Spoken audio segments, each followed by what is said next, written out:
today we are going to make a chicken and wild rice soup with some fresh thyme, carrots, onions, leeks, and mushrooms.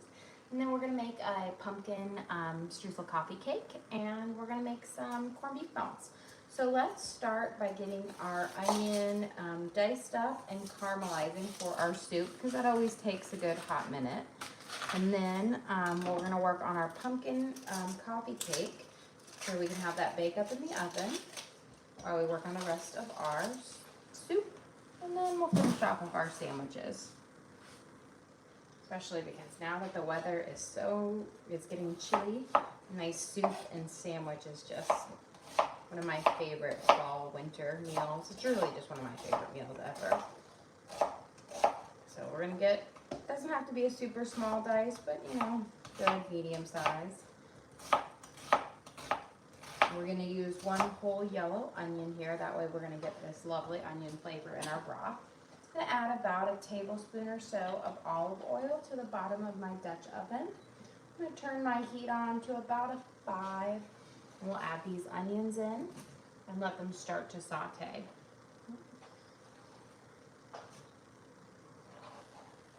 There we go. And then I'm gonna give my hands a quick rinse since I've got some onion juice on it. And I always say, I once cut up fruit after I cut up an onion, and it definitely brought the flavor over. Okay, let's give these onions a quick coat in our olive oil. And now we're gonna be ready to make our pumpkin coffee cake, streusel coffee cake. Okay, we're gonna start with a stick of softened butter, so a 1/2 cup of softened butter or room temperature butter. We just want it to be soft enough to be able to cream it in. You don't want it to be cold, or it will take too long for it to melt in our cake part of our dessert. It's not really a cake, but yeah, kind of cake. And we're gonna add in a 1/2 cup of brown sugar and a 1/2 cup of granulated sugar. Let's add in, wrong side.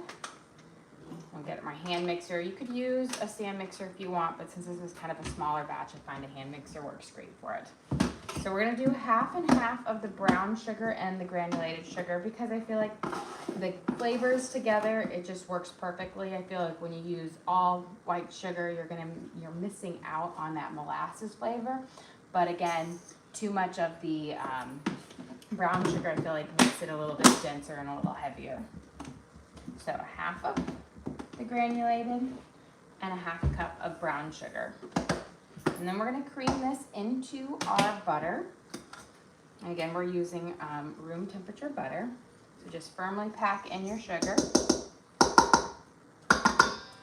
Here, I'll just smidge more. There we go. And then we're gonna cream these two together. And then we'll add in our egg, our pumpkin, and a little bit of scooped milk in just a second. But let's get our sugars and our butters creamed. And this is going to be the base for our pumpkin streusel coffee cake. There we go.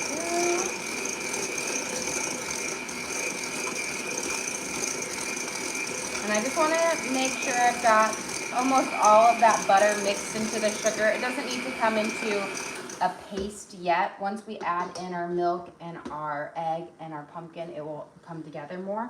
But as long as we've got it pretty much mainly mixed in. We're gonna add in 1 egg, and we're gonna add in about 1 cup of pumpkin puree, which I have left over in my can from the other day. So we'll get this in. And this is gonna give us like that nice orange color to our pumpkin coffee cake, as well as the lovely flavor. You have a question? How was dinner last night? Oh, it was delicious. I will say Torin was so happy because he loves it when I make my cheese manicotti, and he loves my Italian fried chicken. So he was so happy. He was like the best of both worlds for him. Because most of the time I serve it with like meatballs, or I do a sausage base to it. But he was very, very happy. He asked for it to go in his lunch today. So to me, that's always a win when they ask for it to go in their lunch. Let's give a little stir to this now that I hear it starting to saute. There we go. And then we can start creaming these two together into our mixture. So our cup of our pumpkin puree, and not a pumpkin pie filling, you just want pumpkin puree. We're going to be adding in our own spices, and we have our own sweetener in it already. There we go.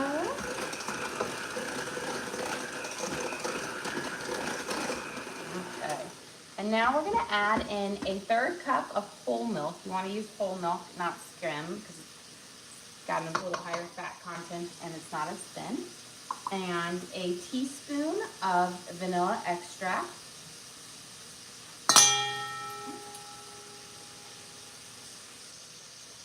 There we go. And then we're going to do a whole tablespoon of pumpkin pie spice.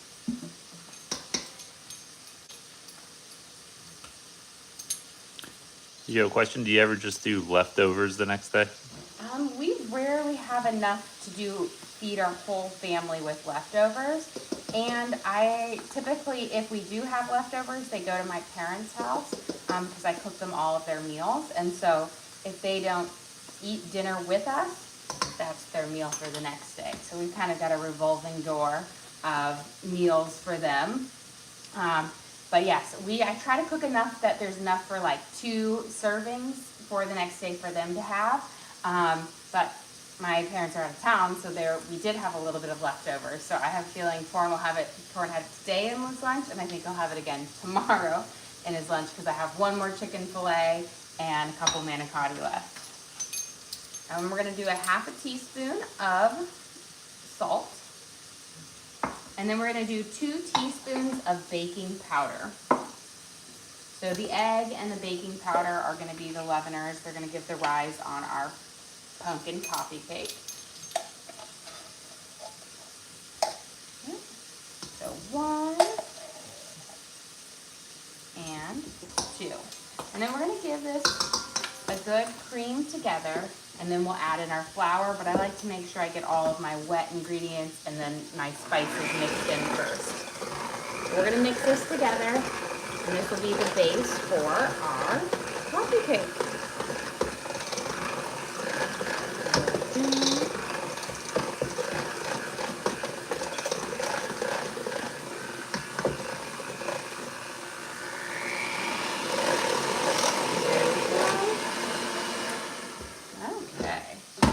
Looks like one of Teddy's animal cards came with me there. Okay, now we're going to add in 2 cups of all-purpose flour. Now we're going to be using some flour in some other parts as well. We're going to make our crumb topping with some flour, and then we also are going to use it for our little cinnamon sugar layer that we have in the middle of our coffee cake, the little delicious swirl. But this part needs 2 cups of flour.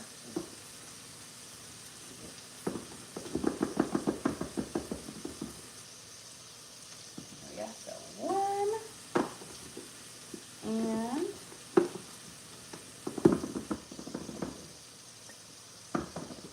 2. We'll mix it in until it's just, combined. We don't want to cream it too much. The more you cream it, the denser it will get. We want it to be nice and light and fluffy. So we're going to mix it until it's just combined. It should be a fairly thick batter because we did, again, use room temperature butter for it as the kind of the liquid base. There we go. And I'm going to use a spatula to mix in the rest.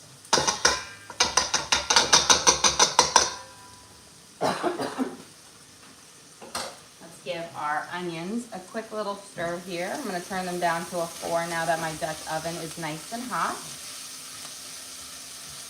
And once they get a nice good caramelization on them, then they'll be ready for the next step. So let's use our spatula here to kind of mix in any flour that didn't get incorporated. I don't want to over mix with my hand mixer, which can mix it up fairly quickly. So using a spoon to do the rest works well. Here we go. Okay, so here is our base part. Let's make our cinnamon sugar swirl, and then we'll make our crumb, and then we can assemble everything together. Okay, for this kind of cinnamon sugar mixture, we're gonna use about 1/4 cup of flour. And this just gives it a little bit more of a kind of a base to it. And then we're gonna use around 1/4 cup of brown sugar.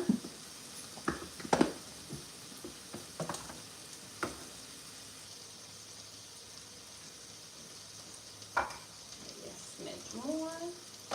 And then we're gonna add in about a teaspoon of cinnamon. Now you could do pumpkin pie spice in here if you want even more flavors, but I find that making the swirl a little bit more mellow and the streusel topping a little bit more mellow works out. So we're gonna add in a whole teaspoon of cinnamon. And then I'm just gonna get a spoon and lightly toss this together to coat it. And this is what we're gonna sprinkle as this middle layer inside our cake. And that's gonna give you a nice pretty swirl in it and just a little pop of flavor. There we go. And mix it up. Might add, I think we're good. I said I might add a little bit more cinnamon. I normally do it by color, so when it gets to be, you know, like maybe a 1/2 teaspoon more. There we go. Pretty good. So we've got our mixture that we're gonna put in the middle, and that's gonna, like the flour and everything will absorb in, and you'll get this beautiful swirl. Let's get our crumb topping going now for our streusel. I've got a 1/2 cup of melted butter.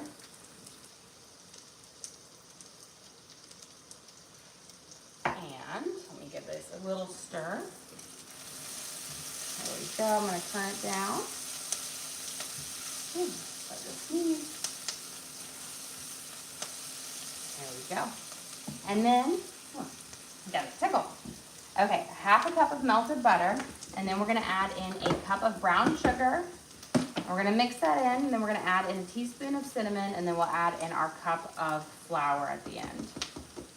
But we're going to start with this. And with a coffee cake, you have a substantial crumb topping on it. So this is a lot more crumb than I add on like my muffins when I do a streusel topping, because coffee cake has that really thick layer of crumb, which I think makes it so delicious.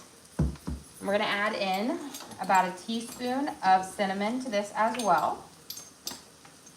So lots of spices in this mix.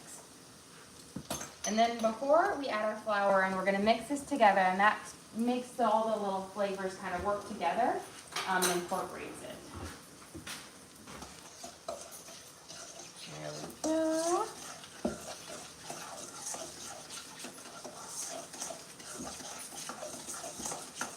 So I've got kind of the base for our streusel here. And you can see that cinnamon gives it a nice dark color along with the brown sugar. And now we're going to add in a cup of our flour. And essentially I want to create a nice kind of good crumb that's big and thick, not too dry.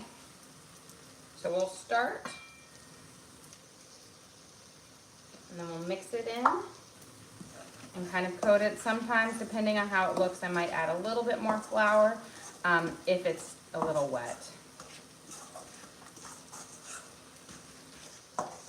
And it's going to start out as a paste, but then it should form into nice big crumbs here.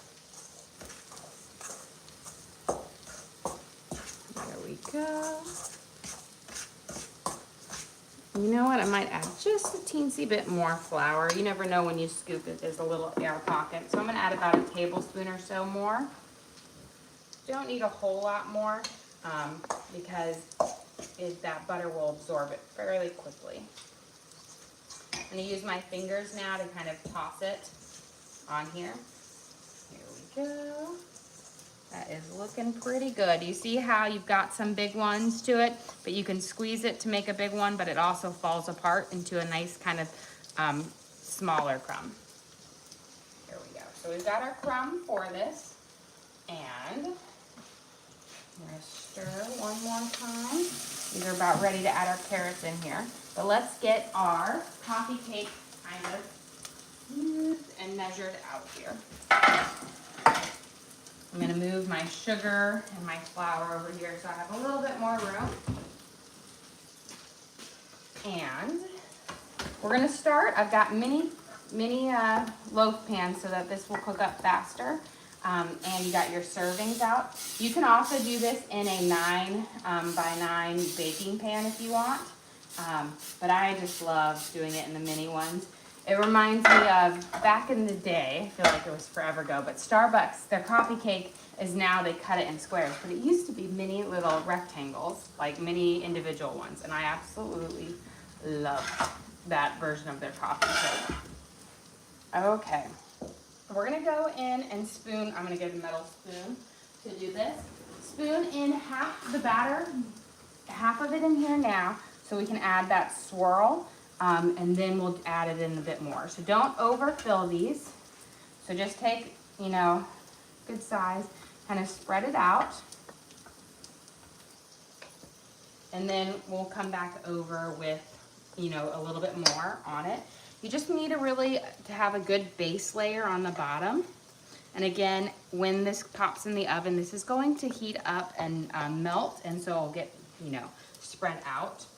But just spread it out for now. And then we can do our little sugar swirl in the middle of it. And then we'll come back over with a little bit on the top one. And I always say do half and half, but it's really like your bottom layer is closer to 2/3 of your batter. And then your top layer is like 1/3 of it. Here we go. Put a little bit more in that one. Beautiful. And now we're gonna go with our cinnamon sugar, our brown sugar, cinnamon, and flour mixture. And you're gonna sprinkle this right over the top of our mixture. And this is gonna give us this really wonderful cinnamon swirl in our coffee cake. So you pat that down right there. Can you go over the 3 different things you're using?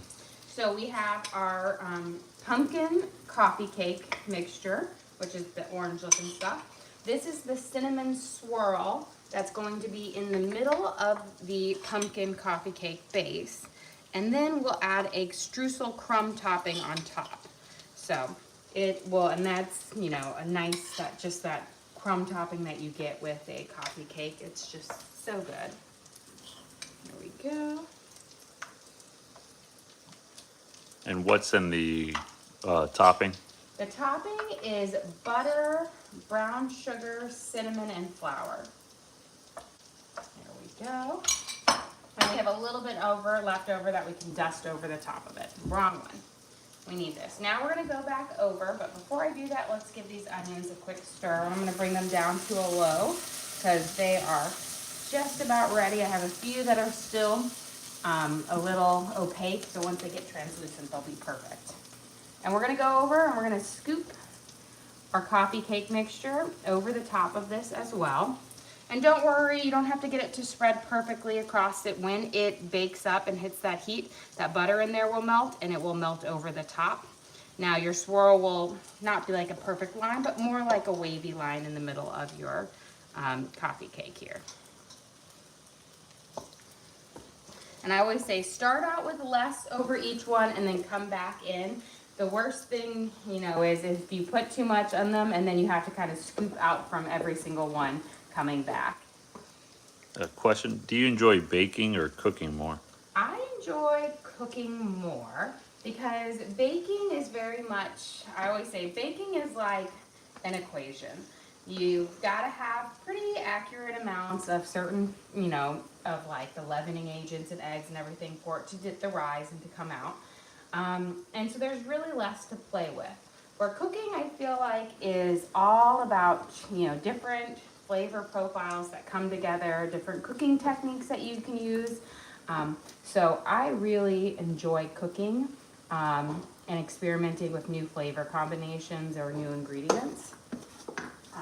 More so with baking, because baking, you gotta follow rules, So I always say baking is I feel like it's easier for people to learn because it is more of an exact science. Okay, now I'm just gonna go through and I'm gonna scrape and then add whatever I can of this to any of the other ones. But you see how this kind of second layer is not quite as full as the first one. And that's how it always turns out. Because you wanna make sure you have that good base layer on the bottom. But we don't want any of this delicious batter to be wasted.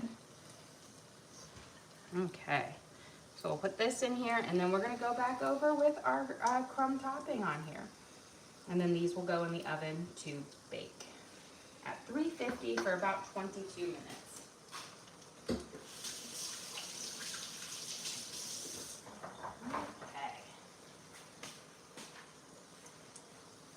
So I've got my crumb topping, and again, what we're gonna do is we're gonna start out with a little bit less, and then we'll go back through and even it out. You just don't wanna have, again, too much on one that you have to come back over and refigure out and redistribute them.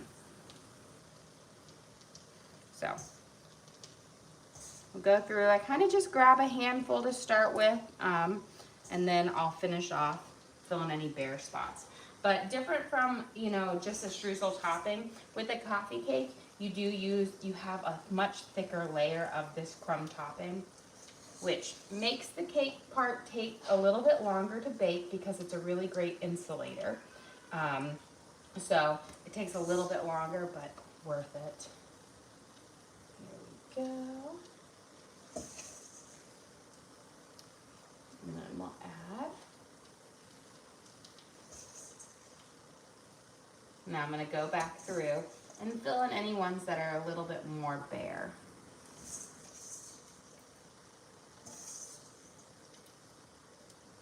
But delicious. My kids love the streusel topping. I don't know anybody who doesn't love streusel topping. It's just so delicious. And then if you have a little bit of extra of this, just kind of sprinkle a little bit over. This will give you that kind of nice little dry shag look to it. Here we go. And perfect. Okay. I'm going to wash my hands and then we'll pop this in the oven and we'll work on our soup and our sandwich while this bakes. Okay. So my oven is set to 350 and we're going to bake this for about 22 minutes. It could go up longer, depending on how thick that crumb is or whatnot, but 22 is a good base start for it. And this cooks a lot faster than the 9x9. The 9x9, you're gonna probably need closer to 26 to 28 minutes on it because you're not getting heat distributed to it as evenly as with the little ones.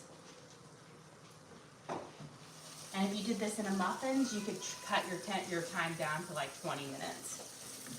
Okay, look at our beautiful caramelized onions here. They've got some nice sauteing on them, which will add lovely flavor. So let's chop up our carrots. I've already got peeled carrots here. This is that like rainbow blend from Costco. So we're gonna just cut off the tips. I'm gonna have them so they're not quite as thick. And then we'll give them a good saute. We'll prep up our celery as well to go in here, and then our mushrooms. I do have about a half cup of wild rice soaking in some water right now. I like to soak my wild rice before I put it in there because it takes so much longer to soften up in your soup, but I do prefer wild rice over white rice because white rice I find gets more soggy in soup. So if I ever use white rice in a soup, I actually keep the rice separate and I ladle the soup over it.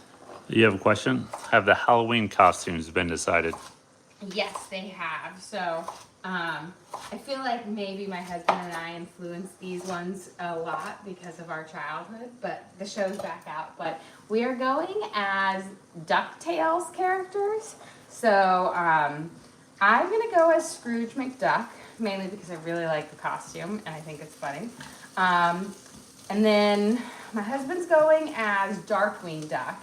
And then our three boys are going as Huey, Dewey, and Louie, the three little troublesome ducks. And then Evie is going as Webby, which is one of the ducks' friends in the new show. And my older daughter, Lena, is going by the character Lena, so they're spelled the same way. And she's like a partially like half good, half bad, like secret agent duck type thing in the show. So we're all going as just duck characters, which I think is fun and crazy and will be a lot of fun. It's really for my husband. He loves Darkwing Duck. And I got the costume mainly for him. Okay, we've got our carrots in here. I'm gonna turn this up to a 4 now that we're adding some stuff in, and we're gonna let those saute. I've got a couple stalks of celery here. I'm gonna cut off the tops and the bottom because they always tend to dry out and get more stringy. So we're gonna get rid of those. So after I've kind of cut them off, since these are small, this is gonna be closer to like 3 to 4 actual stalks of celery if you're using the full ones. If you're using full celery, keep the leaves on. Those leaves add just a lovely flavor to the broth as well. And then I'm going to just cut some of these stalks down so that we'll have, again, slightly smaller pieces of celery that will get tender faster, let out their flavor a little quicker as well. There we go.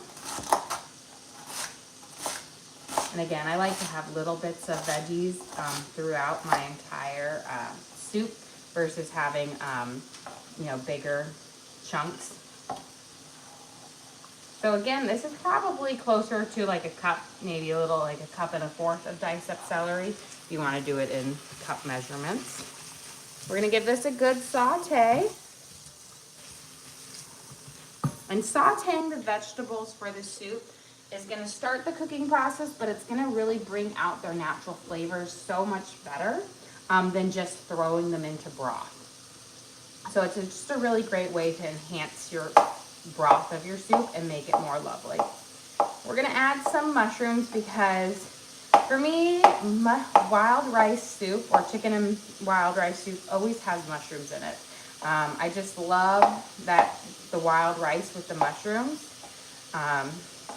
which I feel like wild rice, I don't know if it was just my family, but we ate a lot of wild rice growing up. And so I just felt like it was really big maybe in the 90s. But I could be the only people who ate it because I don't feel like anybody really eats wild rice nowadays. But it's great. It has, great texture and flavor. And it's one of those things that you can it can stand alone on itself. It doesn't need a lot of extra stuff to jazz it up. I feel like maybe when quinoa became popular and brown rice, wild rice was kind of pushed to the back, forgotten, but it is loved. Here we go. So we're gonna add in our mushrooms here. And we'll let them get a quick little saute on them, and then we'll throw in some spices. I do have leeks, but I'm not gonna saute my leeks up. I'll throw my leeks into the broth once we get it in there because I find leeks work better that way. They won't get as mushy. So I'm kind of mixing up our mushrooms here. We'll kind of pat it down, and then let's prep our spices so they can kind of hydrate on top of it. So I've got some onion powder. We're gonna sprinkle about 1/2 tablespoon, so 1.5 teaspoons over this. This is gonna really add a lovely note to our broth, and it will allow some of these mushrooms to kind of crisp up. We're gonna do about 1/2 teaspoon of black pepper.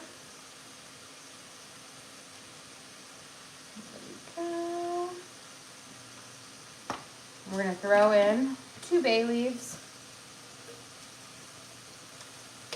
And then the main ingredient, we're going to be using chicken bouillon, but thyme. Now you can use fresh or dried thyme. I was gonna use dried thyme, but then I realized I was out. So I finally decided that it was time to relocate the spider, because a spider had made this wonderful web over my 4 thyme plants outside, and I haven't been able to pick any thyme in a while. But you know what? The soup needed it, so he's just gonna have to make a new nest. We're gonna pull off these little leaves. Honestly, there's really no other way to do it. It's okay if you leave a couple of the stems because you can mince those up, but you don't want to have a whole lot of them in your soup because they do get a little bit firmer as they cook out. So kind of pulling off as much as you can, and then just leaving the nice delicate leaves behind is best. But there's really no great way to do this, because these stems, they're not like rosemary, where rosemary, the leaves, the stems are pretty thick. These are more delicate, so they like to just come apart. There we go. And then we also have some fresh parsley that we will garnish with at the end. Now you could always, if you have a little cheesecloth or a tea, you know, if you do like tea infusing, you can put your herbs in one of those tea infusers and throw it in your soup. That way you don't have to do quite as much work. But I really like having the little bits of herbs. Okay, we're gonna mince this up. So we have a couple little stalks in there, but not too much. And once I'm done mincing up, they should be fairly small.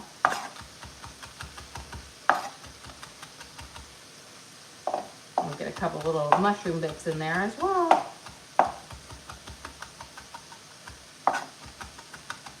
And so this is gonna be, when I'm all said and done, about a tablespoon of fresh thyme, which will give this a nice, great flavor. If I wasn't using fresh thyme, I'd use about 1.5 teaspoons of dried thyme. With fresh spices, most of the time you use a little bit more than with dry. When your spices are dry, they lose their bulkiness because their liquid is not in there, so they have a stronger flavor. Okay, we're gonna mix these guys in here. Here we go. Kind of coat these up with those spices. And then what I'm going to do is I'm going to strain my wild rice, or just drain it using my hand. And then we're gonna put it in here and we're gonna kind of let them saute up for a second.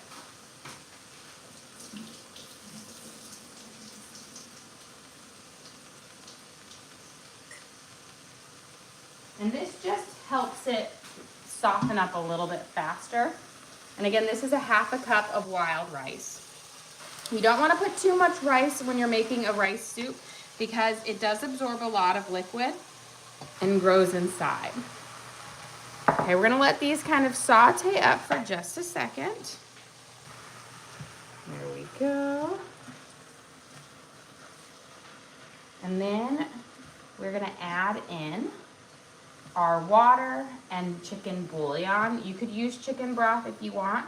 I do find that the bouillon, it gives you a bit more flavor.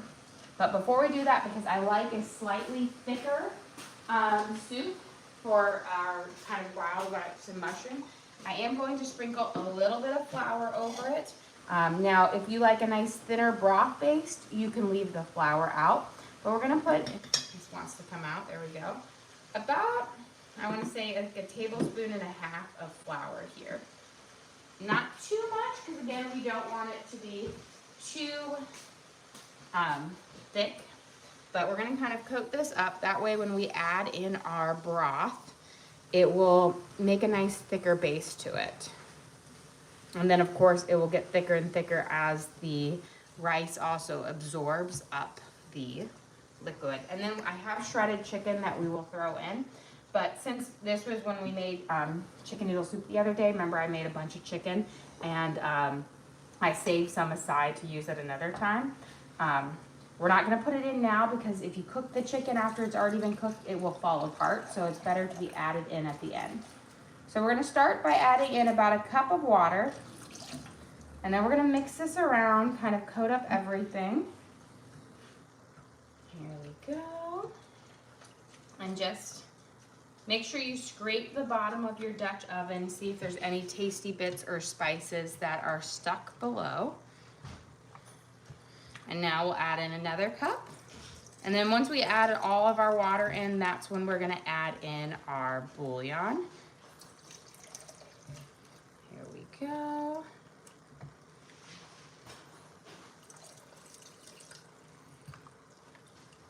Give this a good mix.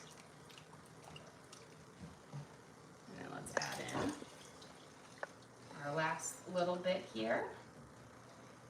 Beautiful. Okay. Now we're gonna add in a big heaping scoop of our chicken bouillon. This is gonna give the saltiness to our soup, so we shouldn't have to add any extra salt. If you're using chicken broth typically doesn't have as much salt in it or flavor, so you would need to add in some more salt and probably some pepper as well. But we're gonna mix in a big heaping tablespoon. That should be enough to season up our soup.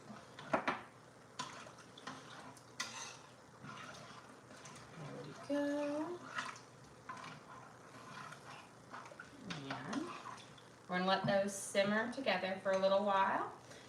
Once we get up to a nice kind of boil, I will cut and clean our leeks and add those in as well. Those I want to add towards the second half of kind of cooking it. Let's get this off. Our stuff ready to make our sandwiches. How many quarts is that Dutch oven? That one I believe is this is a small one, so I think this is a 3-quart one. I have so many of them, so over the years I always forget what they are, but I'm pretty sure that's a 3-quart one. And do you have a good beef barley soup recipe? I was actually just talking about how I haven't made my beef and barley soup in a while. I have one that I absolutely love, so I'll make it soon because I love a good beef and barley soup. So I haven't done one on a live stream yet, but maybe next time I go grocery store I'll buy some barley because it's just a lovely soup, and it's a nice version of doing a variety of different beef soups. Okay, I've got my sourdough bread here. I'm gonna trim it off because apparently this is like a mountain here. And when you're making grilled cheeses, you want a nice, even, flat surface so that it can all toast up. So let me try to even this out as much as possible before I cut my slices here. Here we go. And what was that bag that you took the bread out of? Yeah, I actually just got these, not too long ago, and I really love them. They're called bread bags, and they're like kind of got a plastic lining inside, but they're really nice because they're big enough to hold my big sourdough loaf. And then when you zip them up, you can squeeze the air out of them, and then you attach it, so it keeps them from going stale. And they work in the freezer. A lot of information about a bag, but I really like them because I was always trying to put my bread in Ziploc baggies and trying to make them work, and I always struggled. These work really, really well. Apparently I did not cut these evenly at all. Well, the tops are. Let me fix this bottom one. I always feel like I need to have a bread slicer in my house. When I lived in Germany with my foreign exchange family. Don't worry guys, I've got another loaf of sourdough bread over here. I make lots of breads. This is from last night. I was trying to use up the one from 2 nights ago first, but I want even slices here. And you can tell how this one from just last night, how much more, it's a lot softer. That one's mine. And apparently, again, I was not very even when I was cutting our bread last night. So I've got to even this out on here. But this, I will say, sourdough bread, I will say for the first 2 days, it's good eating in the bread form. After that, you want to toast it up, which is why I wanted to use up as much as the other one first to make our sandwiches, because they're great for sandwiches, but they do firm up a little bit more. So we'll make sure my husband gets this one, and this one's mine. Okay. Do you have those bags on your Amazon store? You know what? I don't think I've added them, but I will add them. I'll try to remember as soon as we get off the stream. I will remember to add them in there because they are awesome. And I really, really like them. Okay. Even with me evening these out, apparently cannot. But I was going to say my foreign exchange family, they had, in Germany, because they eat a lot of bread there, but they had this bread slicer because they would get bread delivered to their house every single day. It was wonderful, especially baked bread delivered in the morning. But their bread was always perfectly sliced. Okay, let's get these starting to warm up here. Now you don't need a whole lot of butter, but just enough to have on one side of each slice of bread.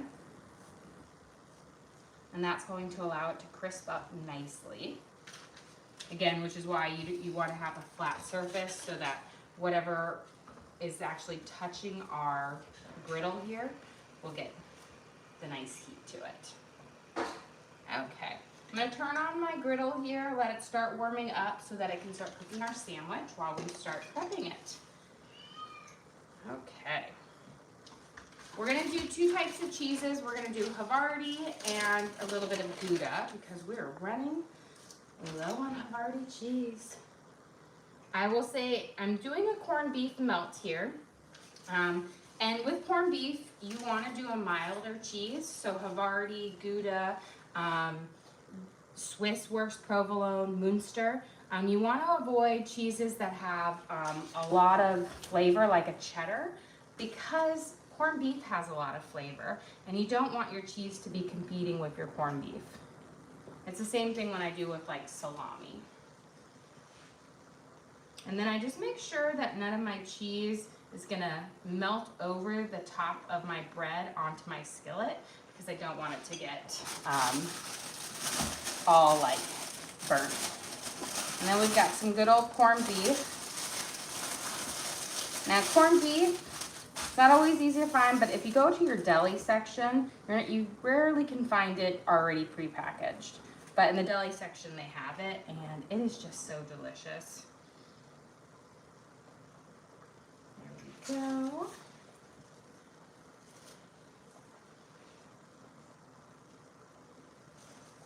I'll see if my husband, which one is your one? So I make sure to add. See if he remembers which one is which slice of bread. It's the one closest to you. Dang it. I was going to see and they can make his choice. They're all going to taste the same. Okay. His gets a lot more meat because he believes sandwich should be meat, meat, meat, cheese, cheese, bread. Okay, let's give this a stir. We have this warming up. Let's get our leeks in here and then we'll kind of finish up the sandwiches, but they're heating up already. So before, we don't want to just cut our leeks and throw them in there. Leeks are a very dirty vegetable because they have these little pockets that just collect the sand. And so even though they may look clean and washed, even the ones that look super clean and washed, they never are. So I'm going to slice it down the middle. And this is why I'm going to show you. Look how much dirt is hiding in there. So it is best to kind of cut them up and then take them to the sink and rinse them off. Because if you try to rinse them when they're full, like whole sized, they just never get clean.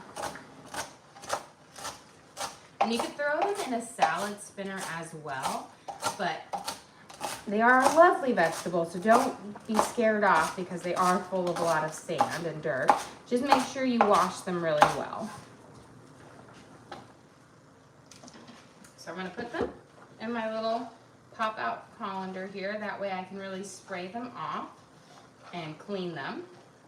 And you've got to kind of get in there with your hands and toss them. Otherwise, because you need them all to separate. That's why it's nice to cut them down the middle so they already separate. And once you rinse them, because it's not super caked on or dried, it's very, like, it comes off fairly quickly. There we go.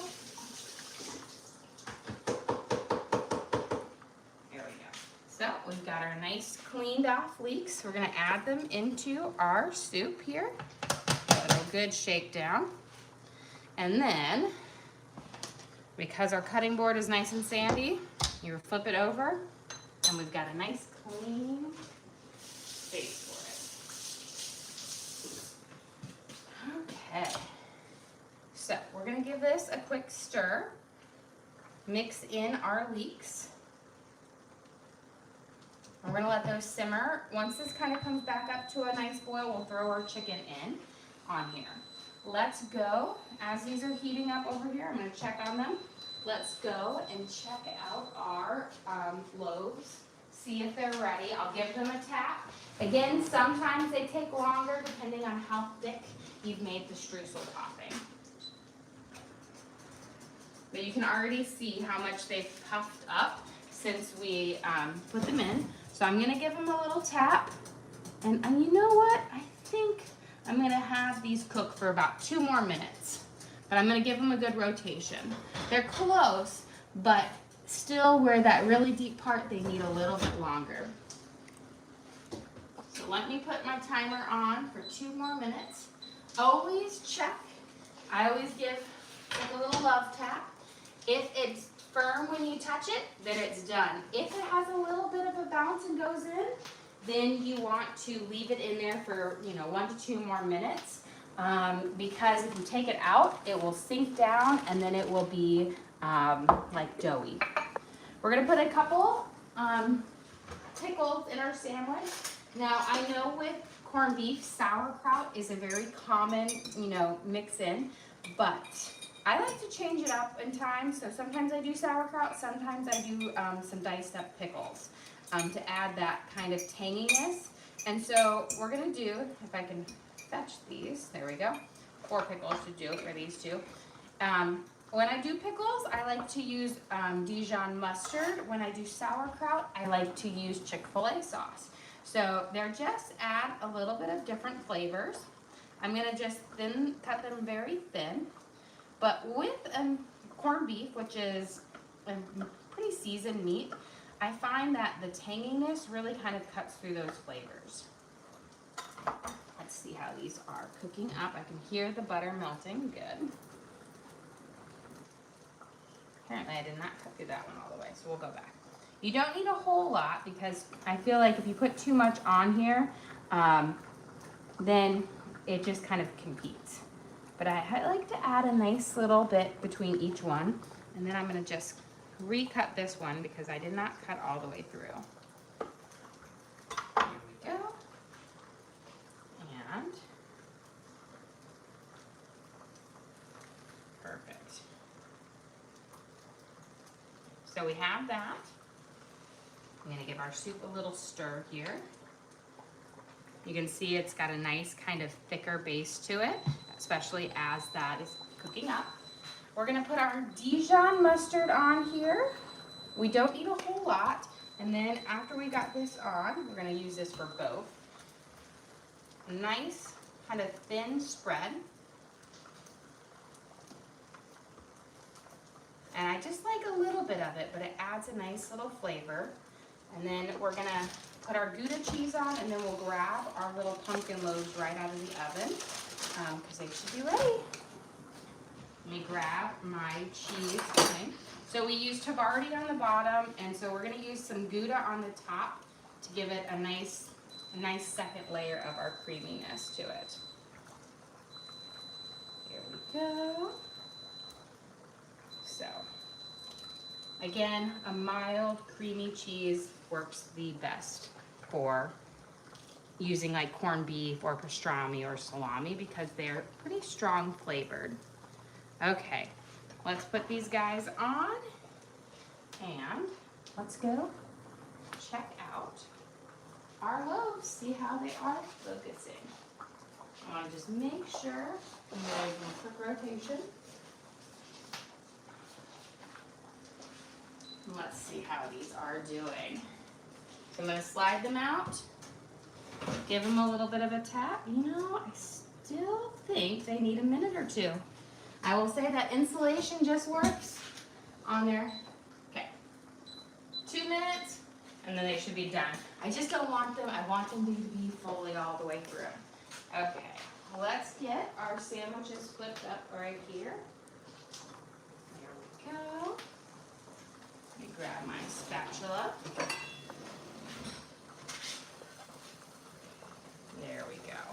So we've got our first kind of browning on it. We're going to flip them and cook them both sides, so we'll get a nice little slightly darker browning on it, but we don't want them to be, you know, you don't want them too toasted for the first round through, or then they get too toasted at the end. Okay. Before I add my chicken in, I'm gonna taste my broth and see if I need to add any more spices, and then we'll add our chicken in.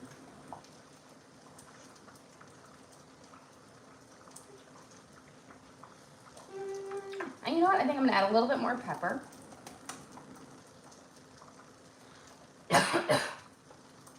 So maybe like 1/4 of a teaspoon. And then we're gonna add in our chicken. So this is the chicken that we cooked up the other day when we made our chicken noodle soup. So I have meat from a chicken breast, like with the skin on, and meat from 2 chicken thighs.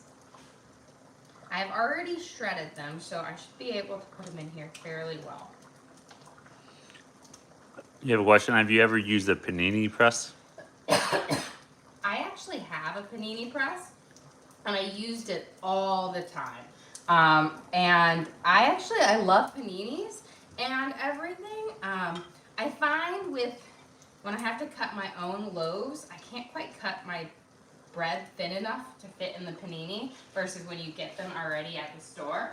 So it's a little bit harder because you end up squishing them. But that was one of my wedding gifts that I've got from a long time ago when we got married, was a panini press. And I feel like I used it all the time. When we were first married, we had so many paninis. You know, I should probably get it out. I haven't done it in forever. Okay, let's check these, and then we're gonna go grab ours. Those are looking good. Out of the oven, because it's been another 2 minutes, and they should definitely be done. They were so close to being done, but again, you always want to err on the side of doing them less. And you have a question? What kind of pickles did you use? I just used some baby kosher dill pickles. These are perfect. And you can see they've kind of spread out in that puff, but I put a pretty thick layer of crumb topping on it because it's a coffee cake, and that can just takes a good insulation. But look at this gorgeous pumpkin streusel coffee cake. So we have this brown sugar streusel topping on the top, and we sprinkled a little bit of our cinnamon swirl mixture on top as well. But the inside, we have a lovely pumpkin coffee cake that we made with butter, brown sugar, and pumpkin pie spice. And then we made in this nice cinnamon and brown sugar swirl in the middle of the coffee cake. So you're gonna get so much of that nice fall cinnamon pumpkin spice flavor to it. And of course the crumb, which makes it so delicious. Okay, let's get these guys flipped over. We're gonna do our final kind of toasting up now. And make sure we get that nice kind of golden brown color to it. And then we're gonna finish off our soup here. Let's see. You can see the wild rice is starting to float up to the top. It's much softer now.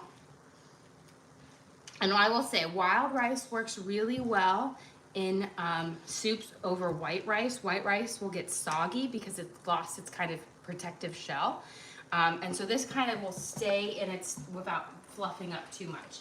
If you don't like wild rice or brown rice, my recommendation is you make your soup, but you keep your white rice separate, and then when you're ready to serve, you ladle it over your rice. Let me taste it.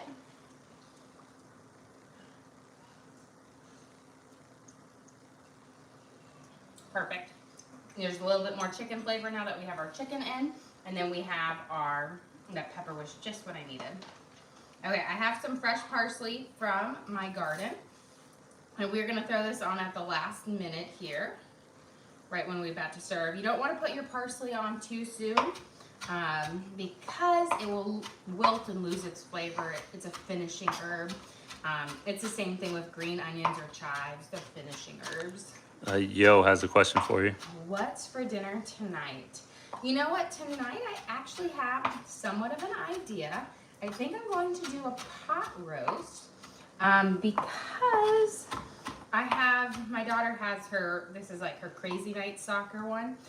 So I like to make sure I have prep so that I can come back because I have to do like it's like a little tango that I do with my time in the evening. So I think I might do a pot roast tonight with some sourdough bread. Here we go. Okay, I'm gonna get ready to toss that in. Let's get these flipped over. Beautiful. This is that nice golden brown crunchy crust that you want. That's why I always say the first one is our ambered one. And I'm gonna turn my soup. Let's get our ready to serve up here.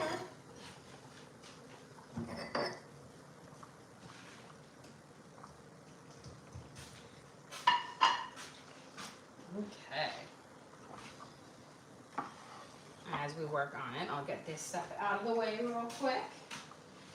Now with my chicken and wild rice soup, I am going to grate a little bit of fresh Parmesan cheese over it because I just think it makes it taste so much better.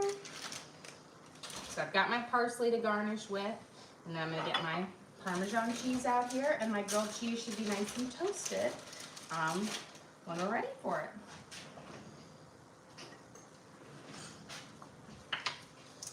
Okay.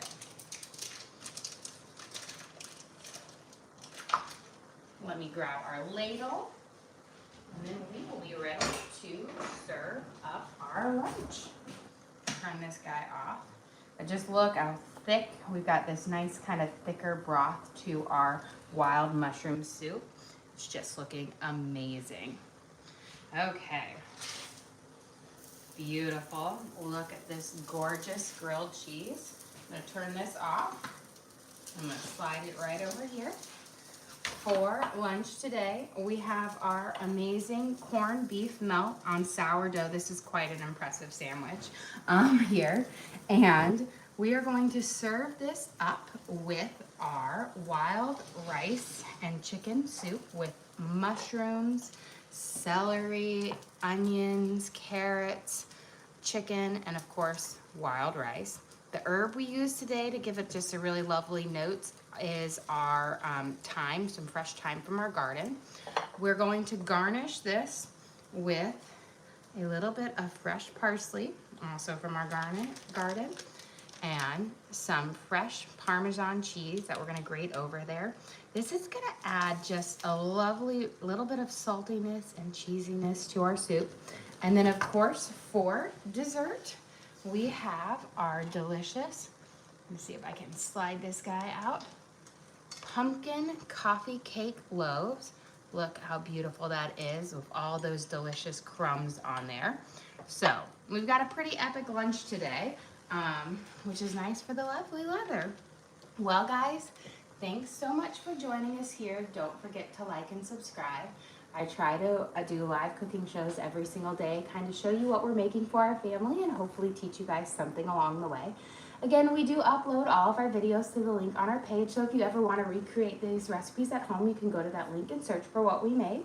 So you can just search for our chicken and wild rice soup and our pumpkin coffee cake, and you can watch and cook along with me again. We also have a link to our Amazon storefront that has all of my cooking gear and gadgets in it. I've got my Hexclad, my Dutch ovens, and right after the stream, I'm going to remember to put my bread bags in there so you guys can check those out as well.